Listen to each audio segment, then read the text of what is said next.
நான் ஒரு பட்டியலினத்து பையனை கல்யாணம் பண்ணிப்பேங்கிறவங்க எவ்வளோ பேர்? அங்கேயாவது மனசு குறுகுறுத்து போய் அந்த அம்மா முகமே வாடி போச்சு. எனக்கே அவ்வளோப்பதான் அவ்வளோ சங்கடமா இருக்கு. இப்போ நீங்க யாரை மாடர்ன் இல்லைன்னு சொல்றீங்க? ஒருத்தர் கூட கை தூக்கலையே.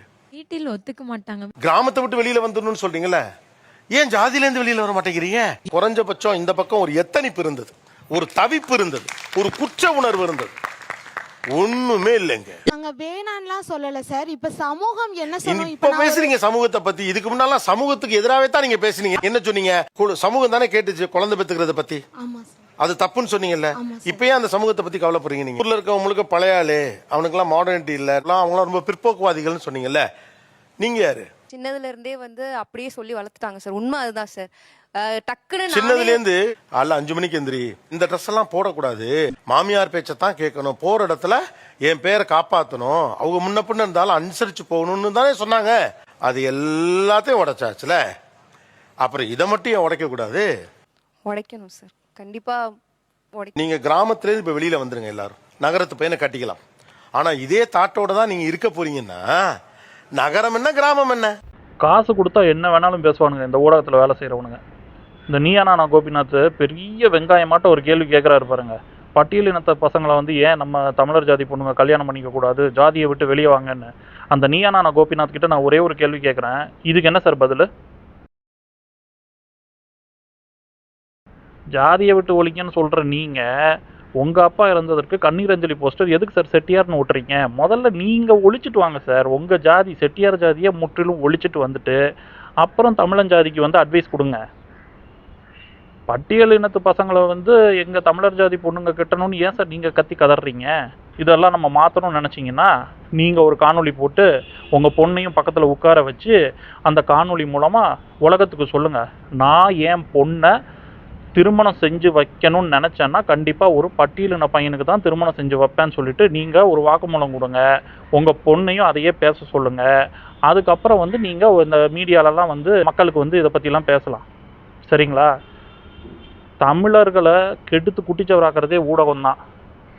நீங்கள் என்னென்ன சொல்கிறீங்க? 5 மணிக்கு எந்திரிக்கணும்னு சொன்னது, போகிற வீட்டில் ஒழுங்காக இப்போ இருக்கணும்னு சொல்கிறது, இது எல்லாமே வந்து தமிழர்கள் தெளிவாக தான் சொல்லி வச்சுருக்காங்க. அதெல்லாம் வந்து இன்னைக்கு ஏன் உடைக்கப்பட்டது அப்படின்னா அதற்கு காரணம் உங்களை போன்ற அயோக்கியர்கள். இந்த ஊடகம், சினிமா, அதுக்கப்புறம் வந்து இந்த நியானானா போன்ற நிகழ்ச்சிகள் இதெல்லாம் வந்து புற்றுநோய் மாதிரி தமிழர்கள் வீட்டுக்குள்ளே வந்து ஒழுங்காக வாழ்ந்துக்கிட்டு இருந்த குடும்பத்தை சிதைச்சிருச்சு. இதுதான் நடந்த விஷயம். எங்களை பிற்போக்குவாதி பிற்போக்குவாதி பிற்போக்குவாதின்னு சொல்லி சொல்லி சொல்லி இங்கே இருக்கக்கூடிய பெண்களை கெடுத்து குட்டிச்சவராக்குனீங்க. சீரியலை வச்சு ஒட்டுமொத்தமாக காலி பண்ணீங்க. இப்போ இருக்கிற பெண்கள் எல்லாம் வந்து தன்னுடைய ஜாதியோடைய புரிதல், பண்பாட்டு புரிதல், வழிபாட்டு புரிதல் எதையுமே பின்பற்றாமல் நாசமாக போதுங்க. டைவர்ஸ் கேஸ் அதிகமாகுதுங்க. எல்லாமே வந்து திமிரெடுத்து அலையுதுங்க. அதற்கு காரணம் உங்களை போன்ற நபர்கள். அந்த தமிழர் ஜாதி பொண்ணுங்கள்லாம் தெளிவாக தான் இருக்குங்க. இன்றைக்கும் நாங்கள் வந்து கல்யாணம் பண்ணிக்க மாட்டோம் தான் சொல்லிச்சுங்க. ஆனால் நீங்கள் என்னமோ அது உலகத்துலேயே உலகமாக குத்த மாதிரி நாங்கள் எதுக்கு சார் திருமணம் செய்யணும்? எங்கள் ஜாதியிலேயே வந்து பொண்ணு இருக்குது, பையன் இருக்குது. நாங்கள் எங்கள் வாழ்வியல் படி, எங்கள் மரபுப்படி, எங்களுடைய வழிபாட்டுப்படி நாங்கள் திருமணம் செஞ்சுக்கிறோம். நீங்கள் ஏன் காதலை திணிக்கிறீங்க? எதுக்கு? உங்களுக்கு என்ன நீடு? காரணம் என்னென்னா தமிழர் ஜாதியை ஒழிக்கணும். தமிழர் ஜாதியை ஒழிக்கணும்னா மிகப்பெரிய அளவில் தமிழர் ஜாதிக்குள்ளே கலப்புகளை ஏற்படுத்தா ஒழிஞ்சிரும் அப்படிங்கிறது உங்கள் புத்தி. அந்த புத்திக்கு தான் இத்தனை வருஷமாக வேலை பார்த்துக்கிட்டு இருக்கீங்க. ஆனால் திரும்பியும் சொல்கிறேன், உங்களை மாதிரி 1000 கோபிநாத் இருந்தாலும் சரி தமிழருடைய ஜாதி கட்டமைப்பை உங்களால் இம்மி அளவு கூட கிழிக்க முடியாது. ஏன்னா இவ்வளோ நாளாக முட்டாளாக இருந்தோம். போன தலைமுறை, அதுக்கு முந்தின தலைமுறை உங்களை பார்த்து நம்பி முற்போக்குவாதின்னு சொல்லிட்டு கேனத்தனமாக சுற்றிட்டாங்க எங்கள் முன்னோர்கள். இப்போ இந்த தலைமுறை மிக தெளிவாக எல்லாத்தையும் வந்து பார்த்துட்டோம். நீங்கள்லாம் யார், உங்கள் நோக்கம் என்ன, நீங்கள் என்ன அயோக்கியத்தனத்துக்காக இதெல்லாம் செய்கிறீங்கன்னு தெரிஞ்சு போச்சு. அதனால் be proud to be a backward in terms of history and கல்ச்சர்னு நாங்கள் புரிஞ்சுக்கிட்டோம். நாங்கள் பிற்போக்குவாதிகளாக தான் இருக்க போகிறோம். இனி நாங்கள் பிற்போக்குவாதிகளாக தான் பேச போகிறோம். எங்கள் முன்னோர்கள் சொல்லிக் கொடுத்ததான் நாங்கள் கடைப்பிடிக்க போகிறோம். எந்த கொம்பனாலையும் மாற்ற முடியாதுன்னு நான் திருப்பி சொல்லிக்கிறேன். ஏன்னா எல்லாம் சேட்டை. உங்கள் இஷ்டத்துக்கு மைக்கு கிடச்சா என்னன்னாலும் பேசுவீங்க. உங்கள் ஊடகத்தை வச்சு ஒரு பக்கம் ஒரு சார்பாக வந்து நல்லா பேசுகிறவங்களை உட்கார வைக்க வேண்டியது, இன்னொரு சார்பாக பேசவே தெரியாதவனை உட்கார வைக்க வேண்டியது, மக்களை வந்து மண்டையை கழுவி விட்டு இதுதான் சரின்னு வந்து நினைக்க வச்சுக்கிட்டு நீங்கள் உங்கள் அந்த திராவிட தலித்திய சித்தாந்தத்தை பூதிக்கிட்டு அந்த கேவலமான அந்த கருத்தியலை பதிவு செஞ்சுக்கிட்டு தமிழர் இனத்தை வந்து அழிக்கிறதுக்கு உண்டான முயற்சிகளில் ஈடுபட்டுக்கிட்டு இருக்கீங்க.